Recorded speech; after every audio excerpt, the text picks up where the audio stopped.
Hey everyone, welcome to this explainer. Today, we're unpacking the invisible machinery of political loyalty and excuse-making.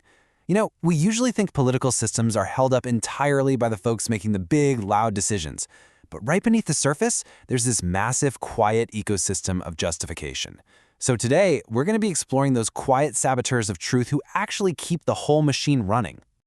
There's this quote, "In every political landscape, there are loud voices and quiet ones." And honestly, it hits the nail right on the head. While the loud leaders dominate our headlines with these fiery speeches, it's actually the quiet figures providing the moral padding that keep things afloat. They nod, they justify, and they smooth over the jagged edges of controversy. Without them, the blunt force of political overreach would just be way too obvious for the public to stomach. Which leads us to the big question, right? What happens when loyalty just blurs right into delusion? That is exactly what we're exploring today. We're going to look at the mechanics of how bad behavior gets normalized, and it happens step by step, inch by inch, until an entire society wakes up and literally no longer recognizes the compromises it's made. It's a process that happens quietly, often disguised as just, simple party allegiance. To make sense of this, we'll hit 5 key areas. 1. The apologist archetype. 2. Tools of the trade. 3. The illusion of objectivity. 4. Social media and influencers. And 5. Building democratic immunity. Let's dive in. Starting off with Section 1, the apologist archetype, or the mindset of loyalty. So, an apologist isn't actually a job title. It's a mindset. Think of them as the political defense attorney of public life. Except, unlike a real lawyer in a courtroom who's bound by perjury laws, the apologist doesn't actually need to believe in the facts. They just need to believe in their client. Their whole role is to water down reality, adding just enough sugar to the medicine until citizens don't taste the bitterness of an ethical breach anymore. To them, loyalty to the team is absolutely crucial. It totally eclipses historical accuracy. In their minds, they're protecting the greater good from unfair attacks. Now, there is a massive difference between healthy loyalty and blind delusion. Healthy loyalty is great, right? It binds us together, it allows for doubt, and it admits failure. It's being able to say, hey, I support you, but you were wrong on this. But blind delusion, that's a totally different beast. It filters out facts to fit a pre-written narrative and treats any criticism like a total betrayal. It's the classic boiling frog scenario. The shift is so subtle. Healthy allegiance just adapts to minor breaches until suddenly it hardens into this impenetrable fortress. Once you cross that line, facts don't matter. Only team survival does. Moving to Section 2, Tools of the Trade, these psychological strategies. What's really fascinating here is that these tactics don't rely on blunt force. They are psychological tools totally designed to disorient you. You've got gaslighting, which makes you question your own memory of something blatant. Whataboutism, where they point a finger across the aisle, but look at what they did, to completely dodge accountability. Then there's emotional diversion, shifting a debate from hard facts to soft feelings. Toss in some selective empathy, and of course, normalization through repetition. If you repeat a deflection enough times, people just get tired and stop asking the original question. So why do these tricks work so flawlessly on smart, everyday people? Well, it's because they offer a shortcut out of cognitive dissonance. Facing an uncomfortable truth about a leader you support, that feels deeply disorienting.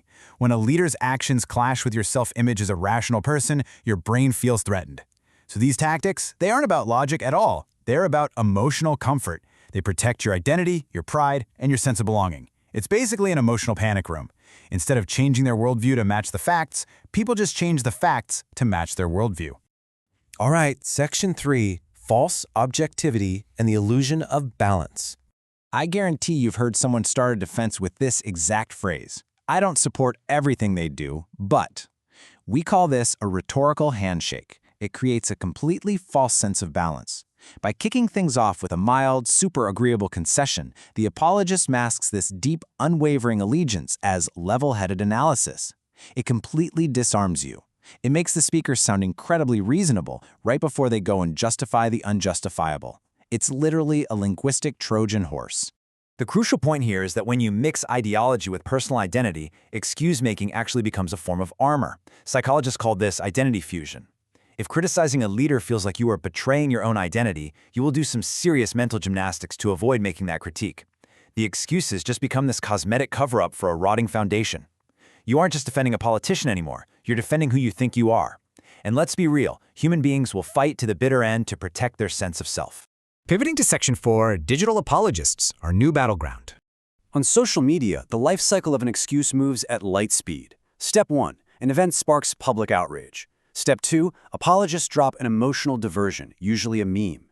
Memes are super sneaky because they offer plausible deniability. Hey, it's just a joke, while secretly seeding a distorted reality. Step 3. Algorithmic amplification. Platforms love rewarding tribal loyalty over accuracy, so the defense goes viral before fact-checkers even have their morning coffee. And finally, Step 4. Normalization. The sheer volume of the defense just washes the truth away completely.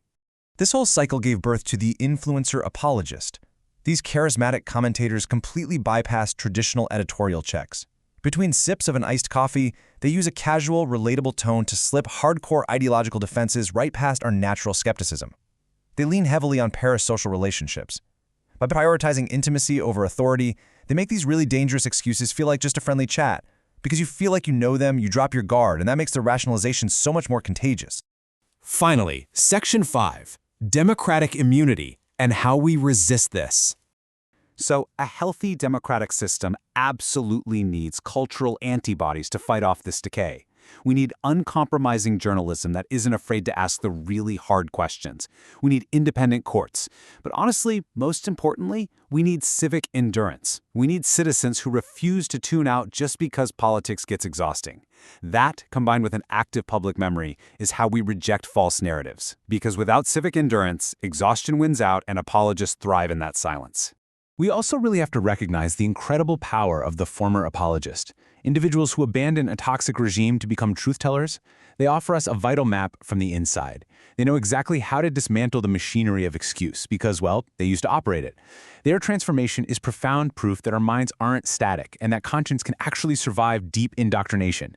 They give us the exact blueprint for pulling others out of the delusion. I want to leave you with this final thought.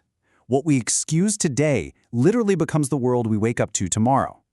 Every single time we rationalize away wrongdoing, we inch closer to a society where nothing shocks us anymore. Your democratic immunity starts by refusing comfort in place of clarity. So ask yourself, what behaviors are you quietly excusing right now? And what world are those excuses building? Look, if you want to really master the strategies for identifying these quiet saboteurs and build your own impenetrable democratic immunity, you absolutely have to check out Daniel W. Marshall's brilliant book, Apologist. Don't let the machinery of excuse run unchecked in your life or our society. Equip yourself today. Grab your copy right now at the link on screen, https:/mybook.2/NC01067. Thanks so much for joining us on this explainer, and we'll catch you next time.